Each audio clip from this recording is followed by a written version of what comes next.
청취자 여러분 안녕하세요. 자, 오늘은 2025년 6월 24일자 엔젤 로보틱스 투자 리서치 보고서 이걸 좀 깊게 들여다볼까 합니다. 네, 안녕하세요. 엔젤 로보틱스, 요즘 주목받는 기업이죠? 맞습니다. 보고서에 사업 모델부터 시작해서 글로벌 계획, 재무, 정책 영향까지 내용이 아주 꽉 차 있더라고요. 저희 목표는 여기서 정말 중요한 핵심, 알짜 정보만 쏙쏙 뽑아서 여러분께 전해드리는 겁니다. 네, 맞습니다. 정보가 너무 많으면 또 핵심을 놓치기 쉬우니까요. 그렇죠. 그리고 본격적으로 시작하기 전에 이거 하나는 꼭 짚고 넘어가야 할 것 같아요.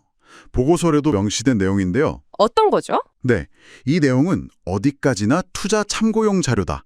그러니까 투자 결정은 결국 투자자 본인 책임하에 하셔야 한다는 점.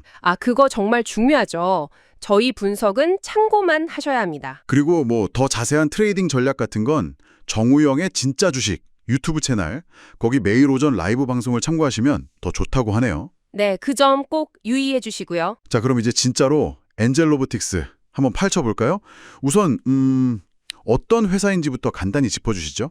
엔젤 로보틱스는 지능형 웨어러블 로봇, 쉽게 말해 입는 로봇을 만드는 회사입니다. 입는 로봇. 어디에 주로 쓰이나요? 주로 이제 의료 분야 재활 치료나 아니면 산업 현장에서 근로자들 보조하는 용도로 쓰이죠. 그렇군요. 보고서 보니까 국내 시장에서는 꽤 잘 나가는 것 같던데요. 네, 맞아요. 2025년 기준으로 국내 웨어러블 로봇 시장 점유율이 45% 정도 됩니다. 일단 선두주자라고 볼 수 있죠. 45%면 거의 절반이네요. 대단한데요? 그렇죠. 특히 주목할 만한 게 국내 최초로 보험 수가가 적용되는 의료용 웨어러블 로봇을 개발했다는 점이에요. 보험 수가 적용이요? 그게 왜 중요한 거죠? 이게 환자 부담이 줄어드니까 병원 입장에서는 도입하기가 훨씬 수월해지거든요. 시장을 빨리 넓히는데 아주 유리한 거죠. 문턱을 낮추는 효과가 있군요. 비용 문제도 중요할 텐데요. 네, 그래서 부품을 자체 생산, 그러니까 내재화해서 원가 경쟁력을 확보한 것도 이 회사의 강점입니다. 국내 시장은 이제 잡았다고 보고 다음은 역시 해외 시장이겠죠? 보고서에 글로벌 계획 같은 것도 나와 있나요? 네, 아주 구체적으로 나와 있습니다. 그냥 막연한 계획이 아니라 단계별로 착착 진행하려는 전략이에요. 단계별 전략이요? 좀 더 자세히 설명해 주시죠. 일단 올해 2025년에 동남아시아부터 시작합니다. 말레이시아, 싱가포르, 태국 같은 곳들이요. 그리고 2026년에는 유럽으로 가서 독일, 프랑스 시장을 공략하고 2027년에는 미국이랑 중동까지 진출한다는 그런 로드맵입니다. 와, 상당히 체계적이네요. 근데 왜 첫 타겟이 동남아죠? 특히 말레이시아 같은 곳이요? 그게 상당히 전략적인 선택으로 보이는데요. 일단 의료 로봇에 대한 수요는 꽤 높은데 뭐랄까, 규제 장벽은 상대적으로 좀 낮은 편이거든요.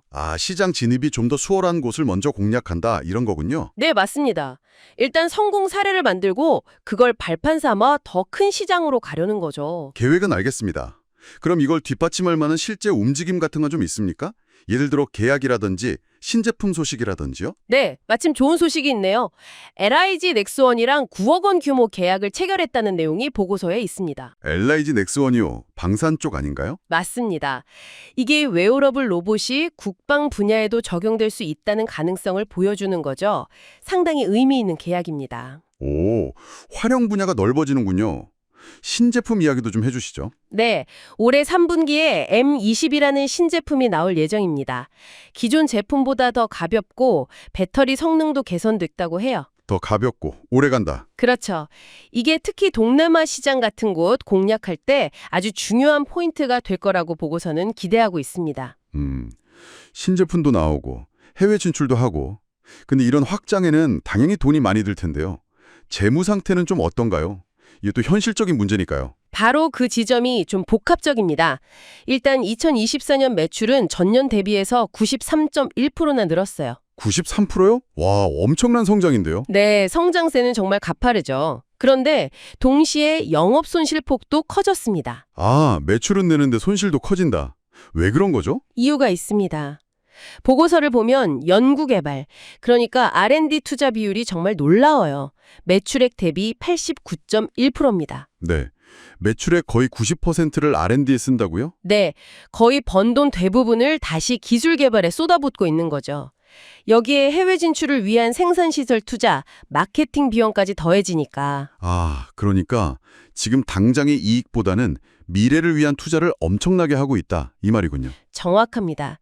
보고서에서도 이걸 장기 성장을 위한 어쩔 수 없는 필수적인 전략적 투자 단계로 보고 있어요. 그럼 언제쯤 수익성이 개선될 거라고 보는 건가요? 일단 부품 내재화를 통해서 원가를 계속 낮추고 있고요.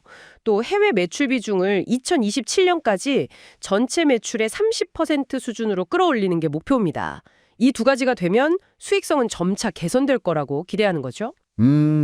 전형적인 성장주의 길을 가고 있네요. 위험과 기회가 공존하는. 그렇죠. 하이 리스크, 하이 리턴 구조라고 할 수 있겠습니다. 보고서에 정부 정책 관련 내용도 있다면서요? 네, 그런 보고서에는 이재명 정부라고 특정해서 언급하고 있는데요. 현 정부의 로봇 산업 육성 정책들, 예를 들어 AI 대전환 100조 투자라든지 로봇 R&D 15조 지원, 세액공제 같은 것들이요.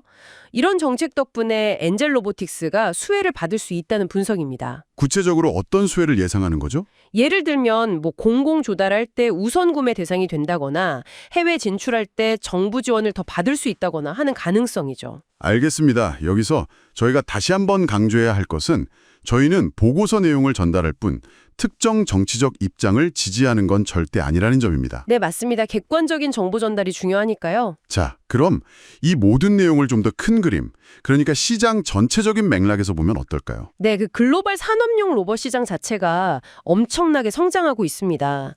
2033년까지 연평균 27.2%씩 성장해서 2,352억 달러 규모까지 커질 거라는 전망이 있어요. 2,352억 달러. 엄청난 시장이네요. 그렇죠. 엔젤 로보틱스는 바로 이 거대한 시장에서 지금 국내 1위라는 기반을 가지고 글로벌 플레이어로 막 도약하려는 그런 단계에 있는 겁니다. 물론 위험 요인도 있죠. 어떤 위험이요? 보고서에서도 지적하는데요. 단기적으로는 이런 영업 손실이 계속될 수 있다는 점, 그리고 글로벌 거대 기업들하고 기술 경쟁이 점점 더 치열해질 거라는 점, 이런 것들이 주요 리스크로 꼽힙니다. 자, 그럼 오늘 이야기 나눈 것들을 한번 정리해 보겠습니다. 엔젤 로보틱스는 현재 손실을 보고 있지만 이건 미래를 위한 R&D와 해외 확장에 대한 공격적인 투자의 결과다. 네, 그렇죠. 국내 웨어러블 로봇 시장에서는 1위고요. 그리고 신제품 출시, 원가 절감 노력, 또 우호적인 정부 정책 같은 기회 요인도 가지고 있다. 그래서 보고서는 현재 주가 26,000원 대비해서 30% 정도 상승 여력이 있다고 보고 있네요. 네, 보고서의 평가는 그렇습니다. 여기서 제가 청취자분들께 한번 생각해 볼 만한 질문을 던져보고 싶어요. 보고서 내용 너머의 이야기인데요. 오, 어떤 질문이죠? 엔젤 로보틱스 같은 기업들이 만드는 이 웨어러블 로봇 기술이 계속 발전해서 우리 일상이나 산업 현장에 훨씬 더 깊숙이 들어온다고 생각해 보세요. 그렇게 되면 인간의 능력을 보조하거나 혹은 아예 노동력을 대체하는 것에 대한 우리 사회의 시각, 생각이 어떻게 바뀔까요? 아, 정말 중요한 질문이네요. 그리고 그 과정에서 우리가 반드시 고려해야 할 윤리적인 문제들은 또 뭐가 있을지 이런 부분들도 한 번쯤 곱씹어 볼 만한 지점인 것 같습니다. 기술 발전의 이면이죠. 네, 정말 생각해 볼 만한 질문입니다. 자, 오늘 엔젤 로보틱스 보고서 탐구는 여기서 마무리하도록 하겠습니다. 저희 이야기가 여러분께 유용한 통찰을 드렸기를 바랍니다. 네, 들어주셔서 감사합니다.